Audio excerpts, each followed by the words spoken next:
Olá, eu me chamo Thales, eu sou acadêmico do curso de Medicina da Universidade Federal de Pelotas. Esse é o Ginecologicamente Falando, podcast do Ambulatório de Ginecologia e Obstetrícia aqui da faculdade. E hoje nós vamos falar sobre SUA, sangramento uterino anormal, com a doutora Gláucia, que é preceptora aqui no Hospital Escola da UFPEL, trabalha também aqui na faculdade com os alunos, com os residentes. Eu gostaria de agradecer por ela ter aceito o convite e participar desse episódio conosco.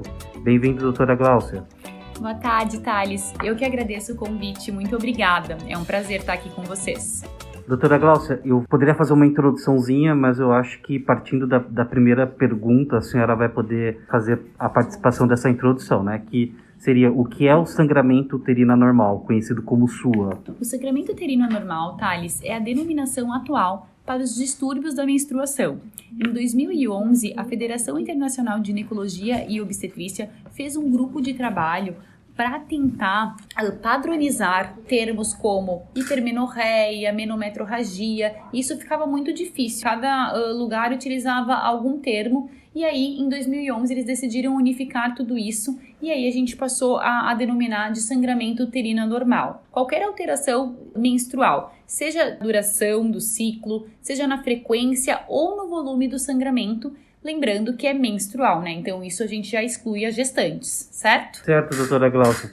E quais são os sintomas da SUA? Então, a SUA vai ser, na verdade, um sangramento uterino irregular, com intensidade e frequências variáveis, mas que atrapalham bastante a qualidade de vida da paciente. E eu gostaria de fazer uma pergunta no que atrapalha a qualidade de vida, mas eu vou deixar essa pergunta mais adiante. Eu vou perguntar das causas da SUA. Então, Thales, nós temos inúmeras causas de sangramento uterino anormal. Esse mesmo grupo de trabalho da FIGO, em 2011, ele sugeriu que a gente utilizasse a mnemônica PALM-COIN para relembrar as principais causas, sendo que o PALM seriam as causas estruturais anatômicas de sangramento, a saber, P de pólipo, A de adenomiose, L de leiomioma e M das malignidades, lembrando principalmente do câncer de endométrio, mas também pode ser alguma alteração em colo do útero.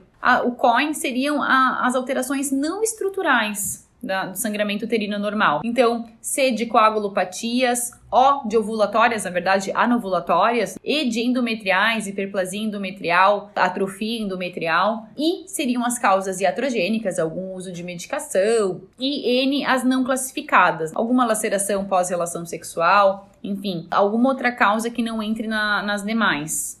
Nós falamos do que é, né, a introduçãozinha da primeira pergunta, falamos das causas, e eu vou perguntar do diagnóstico. Bom, então a primeira coisa que a gente tem que fazer diante de um sangramento uterino anormal é excluir gestação. Após isso, a gente vai fazer, como todos os diagnósticos, uma boa anamnese e exame físico das pacientes, tentando levantar fatores de risco para câncer de endométrio, coagulopatias, medicações em uso, se a paciente tem algum outro sinal que nos faça pensar em síndrome de ovários policísticos, que é uma causa comum, doenças da tireoide, petequias, lesões de vagina do colo do útero, que a gente consegue facilmente identificar no exame físico. E para investigação complementar, a gente também pode abrir mão de alguns exames subsidiários, hemograma, ferritina e a ultrassonografia pélvica, que acaba sendo bem importante no diagnóstico das alterações estruturais. E dito diagnóstico, como é que nós tratamos a SUA? Então, as causas vão ser tratadas a partir do diagnóstico. Então, conforme a alteração que a gente identifica, a gente vai tratar. Os pólipos, geralmente a gente vai fazer exérese por esteroscopia. A adenomiose, a gente vai tentar tratamento clínico, tratamento hormonal,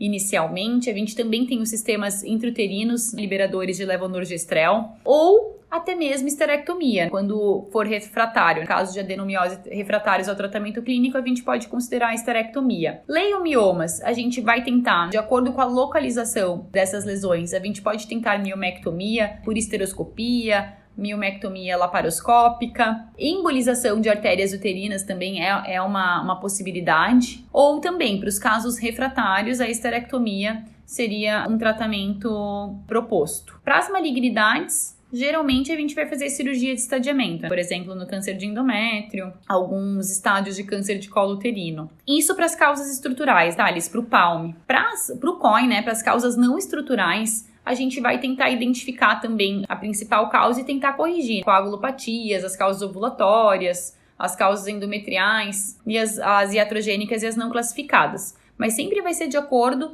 com o que a gente achar. Eu tenho uma dúvida que é muito comum, eu encontro até ela na internet, no Google, se a sua pode causar anemia.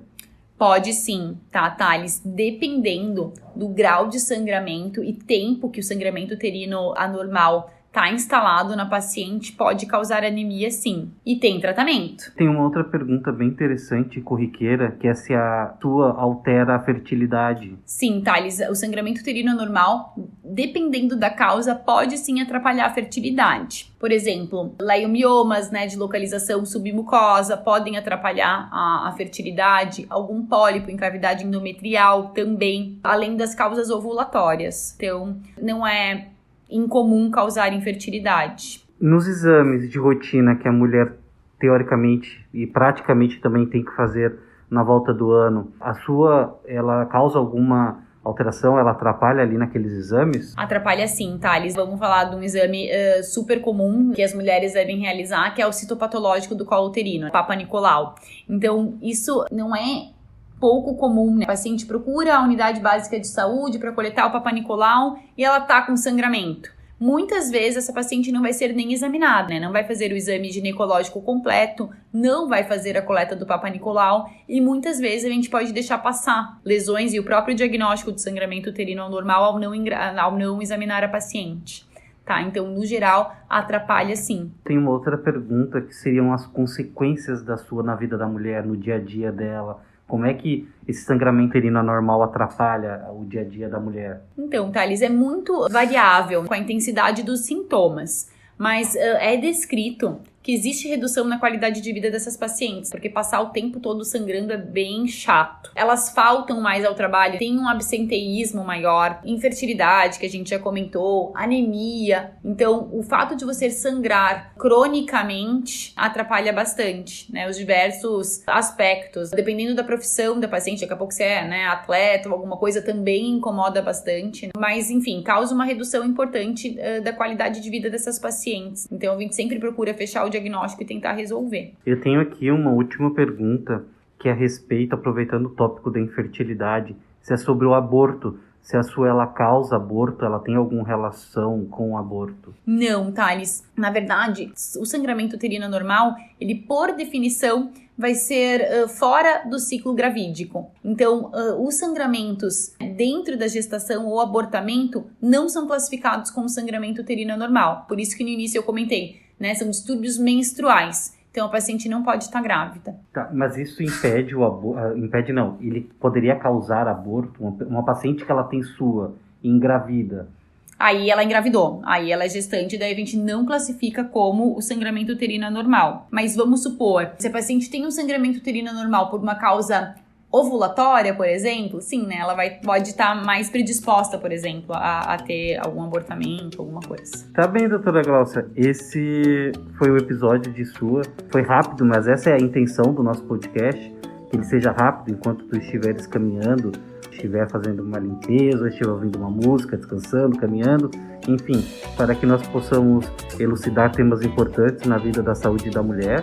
E aí gostaria de deixar aqui meu agradecimento à doutora Glaucia por ter disponibilizado um tempinho da vida dela para nos prestigiar com esse episódio que vai ser muito importante. Muito obrigada, Thales, eu que agradeço. Um grande beijo. Tchau, pessoal, até a próxima terça.